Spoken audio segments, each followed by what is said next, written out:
ಮತ್ತು ಬೆಂಗಳೂರು ಬಂದ್ಬಿಟ್ಟು ದೆಹಲಿಗೆ ಹೋಗ್ತಾ ಇದ್ದಾರೆ ಅಂತ ಹೇಳಿದ್ರು ಅಟಲ್ ಬಿಹಾರಿ ವಾಜಪೇಯಿ. ಮಿಸ್ಟರ್ ಕುಮಾರಸ್ವಾಮಿ, ಇದು ಅಟಲ್ ಬಿಹಾರಿ ವಾಜಪೇಯಿ ಹೇಳಿದಂತ ಮಾತು. ಈಗ ನಮ್ಮ ಹೆಸರನ್ನ ನಾವ್ಯಾಕೆ ಚೇಂಜ್ ಮಾಡ್ಕೊಳ್ಳೋದು? ನೀವು ನಿಮ್ಮ ಹೆಸರು ಕೊಡ್ಬೇಕಾದ್ರೆ ನಿಮ್ಮ ಊರ ಹೆಸರು, ನಿಮ್ಮ ತಂದೆ ಹೆಸರು, ನಿಮ್ಮ ಫ್ಯಾಮಿಲಿ ಹೆಸರು, ಕೆಲವರು ಗೌಡ್ ಪಟೇಲ್ರು ಅಂತ ಮಡಿಕೋತಾರೆ. ನಮ್ಮ ವಿಜಯದೇವ್ ಪಟೇಲ್ರು ಅಂತ ಅವ್ರ ಮನೆಯಲ್ಲ ಪಟೇಲ್ರು ಅಂತ ಕರೀತಾರೆ. ಯಾಕೆ ಕರೀತಾರೆ? ಕೆಲವು ಚೇರ್ಮನ್ರು ಅಂತ ಇಟ್ಕೊಳ್ತಾರೆ. ಯಾಕೆ? ಅವ್ರ ಕುಟುಂಬದಲ್ಲಿ ಒಂದು ಚೇರ್ಮನ್ ನಂತರ ಇರ್ತದೆ. ಹಾಗೆ ಒಬ್ಬೊಬ್ರು ಒಂದೊಂದು ಜೋಡಿದಾರ ಅಂತ ಕೆಲವರು ಇಟ್ಕೊಳ್ತಾರೆ. ಅವ್ರವ್ರ ವಂಶ, ಅವ್ರವ್ರ ಹೆಸರು, ಅವ್ರ ಗೌಡಿಕೆ, ಅವ್ರ ಪಾಳುಗಾರಿಕೆ, ರೈತಾಪಿ ಎಲ್ಲ ಕೂಡ ಇಟ್ಕೊಂಡು ಅವರು ಬದುಕ್ತಾ ಇರ್ತಾರೆ. ಸೊ ನಾವು ಇದನ್ನೆಲ್ಲ ಬಹಳ ದೂರದ ಆಲೋಚನೆಯನ್ನ ಇಟ್ಟು ನಮ್ಮ ಜನಕ್ಕೆ ನಾವು ಇಲ್ಲಿದ್ದೀವಿ, ಅಧಿಕಾರದಲ್ಲಿ ಇದ್ದೀವಿ, ನಾವು ಅವ್ರಿಗೆ ಏನಾದ್ರು ಒಂದು ಹೊಸ ರೂಪ ಕೊಡಬೇಕು ಅಂತ ಹೇಳಿ ನಾವು ತೀರ್ಮಾನ ಮಾಡಿ, ರಾಮನಗರವಾಗೇ ಇದೆ, ಕುಲೋಸ್ಪೇಟೆ ಅಂತ ಇತ್ತಪ್ಪ ಹಿಂದೆ, ಅದನ್ನ ರಾಮನಗರ ತಾಲೂಕು ಅಂತ ಮಾಡಿದ್ವಿ. ಅದು ಕೇಂದ್ರ ಸ್ಥಳ ಅಂತ ಮಾಡಿದ್ವಿ. ನಾವೇನ ಕೇಂದ್ರ ಸ್ಥಳನ ಕನಕಪುರಕ್ಕೋ, ಚನ್ನಪಟ್ಟಣಕ್ಕೋ, ಮಾಗಡಿಗೋ, ಬೆಂಗಳೂರಿಗೋ ಸೇರಿಸಿಲ್ವಲ್ಲ, ಅದಲ್ಲೇ ಇರ್ತದೆ. ಅಂತಾರಾಷ್ಟ್ರೀಯ ಮಟ್ಟದಲ್ಲಿ ನಾವು ಕನಕಪುರವನ್ನ, ರಾಮನಗರನ, ಚನ್ನಪಟ್ಟಣ ಜನ ಮಾಡಿ, ಆನೇಕಲ್ಲಿಂದ 2 ಕಿಲೋಮೀಟರ್ ಹೋದ್ರೆ ತಮಿಳುನಾಡು, ಆ ಕಡೆ ದೊಡ್ಡಬಳ್ಳಾಪುರ ಆದ್ಮೇಲೆ, ದೇವನಹಳ್ಳಿ ಆದ್ಮೇಲೆ ಅಲ್ಲೊಂದು 20-30 ಕಿಲೋಮೀಟರ್ ಹೋದ್ರೆ ಆಂಧ್ರ, ಹೊಸಕೋಟೆ ಇನ್ನೊಂದು 20-30 ಕಿಲೋಮೀಟರ್ ಆದ್ಮೇಲೆ ತಿರ್ಗಾ ಅಲ್ಲೊಂದ್ ಕಡೆ ಕೋಲಾರ ತಕ್ಷಣ ಅಲ್ಲೂ ಆಂಧ್ರ ಸಿಗ್ತದೆ. ಈ ಕಡೆ ಮಾತ್ರ ಹೆಂಗಿದೆ, ನಾವು ಉಳಿಸ್ಕೋಬೇಕು ನಮ್ಮ ಹೆಸರು. ಅದಕ್ಕೆ ಒಬ್ಬರು ರಾಜಕಾರಣಿಗಳು, ನಾಯಕರು ಇಲ್ಲಿಂದ ಬೆಳೆದವರು ಈಗ ನಮ್ಮ ಜಿಲ್ಲೆಯಲ್ಲಿ ಇಲ್ಲ. ರಾಮನಗರ ಹೆಸರು ತೆಗೆದವರು ಸರ್ವನಾಶ ಅಂತ, ನಾವು ಹೆಸರು ತೆಗೆದವರು ನಾವು ಸರ್ವನಾಶ ಅಂತೇಳಿ ಡೆಲ್ಲಿಲಿ ಸ್ಟೇಟ್ಮೆಂಟ್ ಕೊಡ್ತಾರೆ.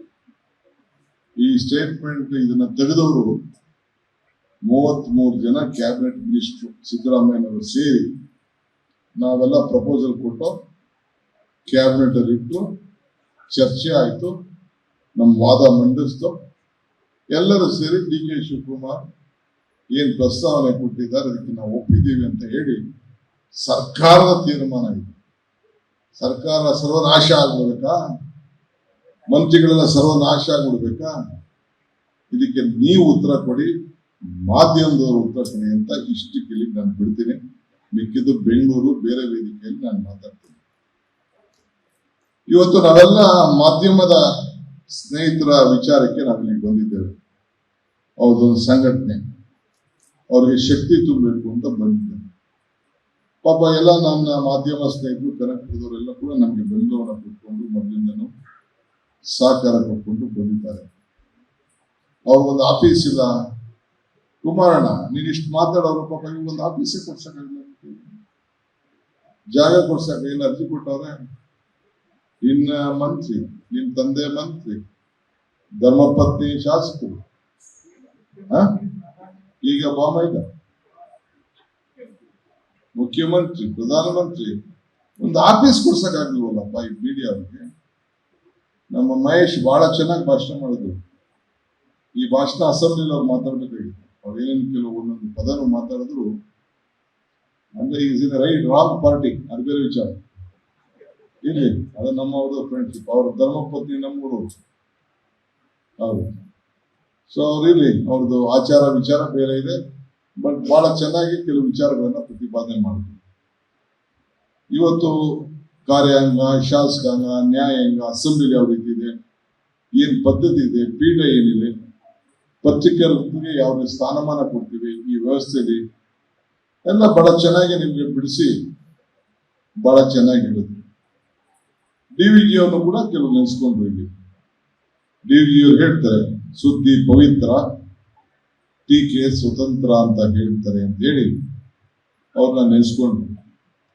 ಹಾಗೆ ಡಿ.ವಿ.ಜಿ ಅವರು, ಈಗ ನಾನು ಮಮ್ಮಾಡು ಕೈಗೆ ದೊರಗೆ ಹುಜ್ಜುಗವ, ನಾನೇನು ಹುಲ್ಲು ಕಡ್ಡಿ ಎಂಬ ನುಡಿಬೇಡ, ಈನ ಮಾವುದವಿಲ್ಲ ಜಗದ ಗುಡಿಯೊಳಗೆ ತಾಳ ನೀಡಿದ ಮಂಕುತಿಮ್ಮ ಅಂತ. ಅಂದ್ರೆ ಈ ದೇಗುಲದ ಗುಡಿಯಲ್ಲಿ ಒಬ್ಬ ಸಣ್ಣ ಪತ್ರಿಕರ್ತ ನನ್ನ ಕೈಲಿ ಏನು ಆಗುದಿಲ್ಲ ಅಂತ ನಿಂತ್ಕೊಳ್ಳೋಕೆ ಹೋಗ್ಬೇಡ. ನಿನ್ನ ಒಬ್ಬ ಸಣ್ಣ ಪತ್ರಿಕೆಯಲ್ಲಿರುವಂತ ಒಬ್ಬ ಹುಲ್ಲುಕಡ್ಡಿ ಅಂತ ಇರೋ ಒಬ್ಬ ಸಣ್ಣ ಹಳ್ಳಿರೋ ಒಂದು ಪತ್ರಿಕೆ ಹೋಗಿಲ್ಲ, ಯಾವ್ದಾದ್ರು ಒಂದು ವಿಚಾರನ ಸರಿಯಾದ ರೀತಿಯಲ್ಲಿ ನಿಷ್ಪಾಕ್ಷವಾಗ್ತಾ ಯಾವ್ದಾದ್ರು ಗಮನ ಸೆಳೆದ್ರೆ ಕೆಲವು ಸಂದರ್ಭದಲ್ಲಿ ಅಲ್ಲೋಲ ಕಲ್ಲೋಲಗಳು ಸರ್ಕಾರಗಳು ಬಿದ್ದೋಗುವಂತ ವ್ಯವಸ್ಥೆ ಕೂಡ ಈ ದೇಶದಲ್ಲಿ ನಡ್ಕೊಂಡು ಬಂದಿದೆ. ಆದ್ರಿಂದ ನಿಮ್ಮ ಪ್ರತಿಯೊಂದು ಪೆನ್ನಿನ ಅರ್ಥ ಭಾವನೆ, ಮೊದಲು ಮೀಡಿಯಾ ಅಂತ ಅಂದ್ರೆ ಅದೊಂದಿತ್ತು. ಬಾಬಾ ಸಾಹೇಬ್ ಅಂಬೇಡ್ಕರ್ ಒಂದು ವಿಚಾರ ಹೇಳಿದ್ದಾರೆ, DVಜಿಯವರು ಒಂದು ವಿಚಾರ ಹೇಳಿದ್ದಾರೆ, ಬೇರೆಯವರೆಲ್ಲ ಏನೇನೋ ಹೇಳಿದ್ದಾರೆ. ಈಗ ಎಲ್ಲ ಕಂಪನಿಗಳು, ದೊಡ್ಡ ದೊಡ್ಡ ಸಂಸ್ಥೆಗಳು ಈ ಪತ್ರಿಕಾ ರಂಗವನ್ನು ಟೇಕ್ ಓವರ್ ಮಾಡ್ಕೊಂಡಿದೆ. ಇವತ್ತು ಟಿವಿ ಚಾನೆಲ್ಗಳೆಲ್ಲ ಇಂಡಸ್ಟ್ರಿಗಳು ಟೇಕ್ ಓವರ್ ಮಾಡ್ಕೊಂಡಿದೆ, ಕಾರ್ಪೊರೇಟ್ ಸಂಸ್ಥೆಗಳು ಟೇಕ್ ಓವರ್ ಮಾಡ್ಕೊಂಡಿದೆ. ಈಗ ಜನ ಅವ್ರು ಹೇಳ್ದಂಗೆ ವಿಜುವಲ್ ಮೀಡಿಯಾಲಿ ಬೆಳಗ್ಗೆ ಓದು ಸಾಯಂಕಾಲ ಅಂತೂ ಹಿಂದೆ ಗೊತ್ತಾಗ್ತಿರ್ಲಿಲ್ಲ. ಪ್ರತಿಯೊಬ್ಬರ ಮೇಲೆ ಬಹಳ ಚೆನ್ನಾಗಿ ವಿಶ್ಲೇಷಣೆ ಮಾಡಿದ್ರು, ಸಾಮಾಜಿಕವಾಗಿ ಯಾವ ರೀತಿ ಪರಿಣಾಮವನ್ನ ಬೀರ್ತದೆ ಅನ್ನೋ ದೃಷ್ಟಿಯಿಂದ ಇದನ್ನ ಹೇಳ್ತಾ ಇದ್ರು. ಸೊ ಹಂಗೆ ನಾವು ನಮ್ಗೆ ಸಿನಿಮಾ ನೋಡಿದಾಗ, ಟಿವಿ ನೋಡಿದಾಗ, ಪೇಪರ್ ನೋಡಿದಾಗ ಅಲ್ಟಿಮೇಟ್ಲಿ ಇಟ್ ಇಸ್ ಎಜುಕೇಶನ್, ವಿದ್ಯಾ, ನಮ್ಗೆ ಜ್ಞಾನ, ನಮ್ಗೆ ಬದಲಾವಣೆ, ನಮ್ಗೆ ಅನುಭವ. ಸೊ ಅದನ್ನ ಹೆಚ್ಚಲಿ ಅನ್ನೋ ದೃಷ್ಟಿಯಿಂದ ನಾವು ಪ್ರತಿಯೊಂದು ಸಂದರ್ಭದಲ್ಲೂ ಬೆಳಗ್ಗೆ ಎದ್ರೆ ನೀವೆಲ್ಲ ಪೇಪರ್ ನೋಡ್ತೀರಿ, ಟಿವಿ ನೋಡ್ತೀರಿ, ಮತ್ತೊಂದೆಲ್ಲ ನೀವು ನೋಡ್ತೀರಿ. ಸೊ ಆದ್ರೆ ನಾನು ಜಾಸ್ತಿ ಈ ಸಂದರ್ಭದಲ್ಲಿ ಈ ವಿಚಾರಕ್ಕೆ ಮುಂದಕ್ಕೆ ನಾನು ಬೆಳೆಸಕ್ಕೆ ಹೋಗುದಿಲ್ಲ. ಕನಕಪುರದ ಪತ್ರಿಕೆಗಳಿಗೆ ಬೆಳೀತಾ ಇದ್ದಾರೆ, ನಮ್ಮ ಕೈಲಿ ಏನು ಬೇಕು ತಲೆ ಕೆಡಿಸ್ಕೊಳ್ಳೋಕೆ ಹೋಗ್ಬೇಡಿ.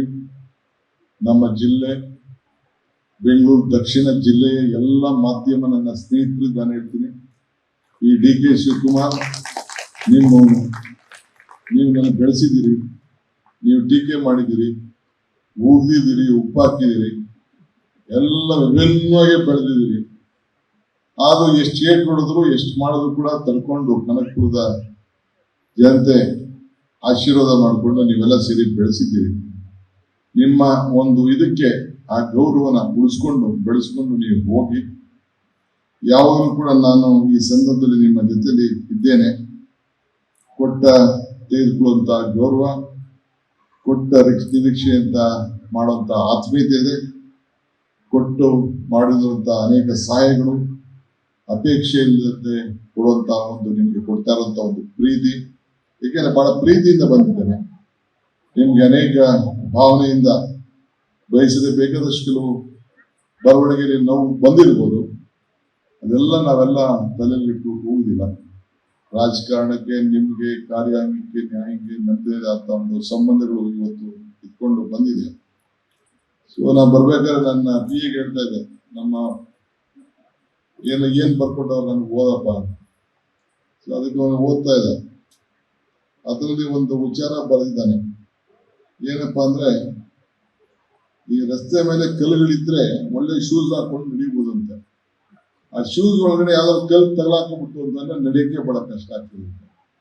ಹಂಗೆ ಈ ಮಾಧ್ಯಮ ಸ್ನೇಹಿತರು ನಾವು ಬಹಳ ಎಚ್ಚರಿಕೆಯಿಂದ ಜೊತೆಲಿ ಇರಬೇಕು. ಜೋಬಲ್ಲಿ ನಾಗರ ಬಿಟ್ಕೊಂಡಂಗೆ ಆಗಬಾರ್ದು.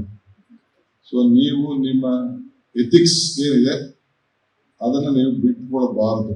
ಯಾವುದೇ ಒತ್ತಡ ಇಲ್ಲಿ ಏನೇ ಮಾಡಲಿ ನೀವು ಕೆಲಸ ಮಾಡ್ಕೊಂಡು ಹೋಗಿ. ಇವತ್ತು ನಾನು ಒಂದು ಮಾಧ್ಯಮ ಸ್ನೇಹಿತರಿಗೆ ನಿಮ್ಮ ಮುಖಾಂತರ ಒಂದು ಸಂದೇಶ ಕಳಿಸ್ಲಿಕ್ಕೆ ಪ್ರಯತ್ನ ಮಾಡ್ತೇನೆ. ನಾನು ನಿಮ್ಮನ್ನ ಜಾಸ್ತಿ ದಿನ ನಮ್ಮ ಕ್ಷೇತ್ರದ ಜನತೆಗೆ ನಾನು ಒಪ್ಕೊಳಕ್ ಆಗ್ತಾ ಇಲ್ಲ. ಪಕ್ಷದ ಜವಾಬ್ದಾರಿ ಬಹಳ ಇದೆ. ಅದನ್ನು ಕೂಡ ನಾನು ಸದ್ಯದಲ್ಲಿ ದೆಹಲಿಗೆ ಹೋಗಿ ನನ್ನ ವಿಚಾರ ತಿಳಿಸೋನಿದ್ದೇನೆ. ಅಟ್ಲೀಸ್ಟ್ 2 ದಿನ ಆದ್ರೂ ಕೂಡ ಶನಿವಾರದತ್ತು ರಾಮನಗರ, ಚನ್ನಪಟ್ಟಣ ಮತ್ತು ಕನಕಪುರ ಜನತೆಗೆ ಪ್ರತ್ಯೇಕ ಭೇಟಿ ಮಾಡೋಕ್ಕೆ, ಕನಕಪುರಕ್ಕೇನೆ ವಾರಕ್ಕೆ ತಿಂಗಳಿಗೆ 2 ದಿನ ಇಲ್ಲಿ ಬಂದು, ಏಕೆಂದ್ರೆ ಬೆಂಗಳೂರಿನ ಅಲ್ಲಿ ಬಹಳ ಕಷ್ಟ ಆಗ್ತಾ ಇದೆ ನಿಮ್ಗೆಲ್ಲ ನಾನು ಭೇಟಿ ಮಾಡೋದು. ಸೊ ಮುಂದಕ್ಕೆ ಒಂದು ಮಾತು ನಿಮ್ಗೆ ಕೊಡ್ತಾ ಇದ್ದೇನೆ, ತಿಂಗಳಿಗೆ 2 ದಿನ ಕಂಪಲ್ಸರಿ ಇಲ್ಲಿ ಬಂದು ಶನಿವಾರಗಳನ್ನ ನಿಗದಿ ಮಾಡಿ ಸರ್ಕಾರದ ರಜಾ ದಿನ ಏನಿದೆ, ಸೆಕೆಂಡ್ ಸಾಟರ್ಡೆ ಮತ್ತು ಕೊನೆಯ ಶನಿವಾರ ಅಂತ ಏನಿದೆ, ಅವತ್ತು ಬಂದು ಇಲ್ಲೇ ಇದ್ದು ನಿಮ್ಮ ಸೇವೆಯನ್ನ ಮುಂದುವರಿಸ್ತೇನೆ. ನನ್ನ ದೂರ ನಿಮ್ಮತ್ತ ಸರಿಯಕ್ಕೆ ನಂಗೆ ಇಷ್ಟ ಇಲ್ಲ. ನಿಮ್ಮ ಪ್ರೀತಿ ವಿಶ್ವಾಸ ಸದಾ ಇರಲಿ ಅಂತೇಳಿ ಮಾತು ಕೊಟ್ಟು, ವೇದಿಕೆಯಲ್ಲಿ ನಮ್ಮ ಶ್ರೀಗಳಿದ್ದಾರೆ, ಅವರು ನಮ್ಮ ತಾಲೂಕಿನ ಎಲ್ಲ ವಿಚಾರಗಳಿಗೆ ಧಾರ್ಮಿಕವಾಗಿ ಮಾರ್ಗದರ್ಶನವನ್ನು ಕೊಡಲಿಕ್ಕೆ ಇವತ್ತು ಎಲ್ಲ ಸಂದರ್ಭದಲ್ಲಿ ಬಂದಿದ್ದಾರೆ. ಅನೇಕ ಹಿರಿಯ ನಾಯಕರುಗಳೆಲ್ಲ ಬಂದಿದ್ದಾರೆ. ನಾರಾಯಣಗೌಡರು ಆದಿಯಾಗಿ ನಮ್ಮ ಬ್ಲಾಕ್ ಅಧ್ಯಕ್ಷಗಳು, ಮಾಜಿ ಅಧ್ಯಕ್ಷಗಳು, ಶ್ರೀಕಂಠವರು, ಇನ್ನು ಅನೇಕ ಮುಖಂಡರುಗಳೆಲ್ಲ ಕೂಡ ಬಂದಿದ್ದಾರೆ. ಬಹಳ ಹೊತ್ತಿನಿಂದ ನನ್ನ ಕಾಯ್ಕೊಂಡಿದ್ದೀವಿ. ನನಗಿನ್ನ ಬೆಂಗಳೂರಿನಲ್ಲಿ ಅನೇಕ ಕಾರ್ಯಕ್ರಮಗಳು ಕೂಡ ಇದೆ. ಆದ್ರೂ ಕೂಡ ನಿಮ್ಮನ್ನ ಭೇಟಿ ಮಾಡಲೇಬೇಕು, ಮಾತು ಕೊಟ್ಟಿದ್ದೀನಲ್ಲ ಅಂತ ಹೇಳಿ ಬಂದು ನಿಮ್ಮ ಹತ್ರ ಒಂದೆರಡು ವಿಚಾರಗಳನ್ನ ಹಂಚಿಕೊಳ್ಳಿಕ್ಕೆ ಪ್ರಯತ್ನ ಮಾಡಿದ್ದೇನೆ. ನಾನು ಯಾಕೆ ಈ ಬೆಂಗಳೂರು ದಕ್ಷಿಣ ನ್ಯೂಸ್ ವಿಚಾರ ಚರ್ಚೆ ಮಾಡಿದೆ ಅಂದ್ರೆ, ನಾನೇನು ಇವತ್ತು ಮಾತಾಡಿದ್ದೀನಿ, ಇದು ರಾಜ್ಯದ ಸುದ್ದಿ ಆಗ್ತದೆ ಅಂತ ಕೂಡ ನನಗೆ ಅರಿವಿದೆ. ಆ ದೃಷ್ಟಿಯಿಂದ ನಿಮ್ಗೆ ಶಕ್ತಿ ಕೊಡಬೇಕು ಅನ್ನೋ ದೃಷ್ಟಿಯಿಂದ ಈ ವಿಚಾರನ ಪ್ರಸ್ತಾವನೆ ಮಾಡಿದ್ದೇನೆ. ಎಲ್ಲರಿಗೂ ನಮಸ್ಕಾರ. ಅನುಕ್ಷಣದ ಸುದ್ದಿಗಳಿಗಾಗಿ ವಿಸ್ತಾರ ನ್ಯೂಸ್ ಯೂಟ್ಯೂಬ್ ಚಾನೆಲ್ ಸಬ್ಸ್ಕ್ರೈಬ್ ಮಾಡಿ. ಹೊಸ ಸುದ್ದಿಗಳ ನೋಟಿಫಿಕೇಶನ್ಗಾಗಿ ಬೆಲ್ ಐಕಾನ್ ಕ್ಲಿಕ್ ಮಾಡಿ. ಲೇಟೆಸ್ಟ್ ಅಪ್ಡೇಟ್ಸ್ಗಾಗಿ www.vistaranews.com ವೆಬ್ಸೈಟ್ಗೆ ವಿಸಿಟ್ ಮಾಡಿ. ಅಂಗೈಯಲ್ಲೇ ಜಗತ್ತಿನ ಸುದ್ದಿ ತಿಳಿಯಲು ವಿಸ್ತಾರ ನ್ಯೂಸ್ ಕನ್ನಡ ಆಪ್ ಡೌನ್ಲೋಡ್ ಮಾಡಿ.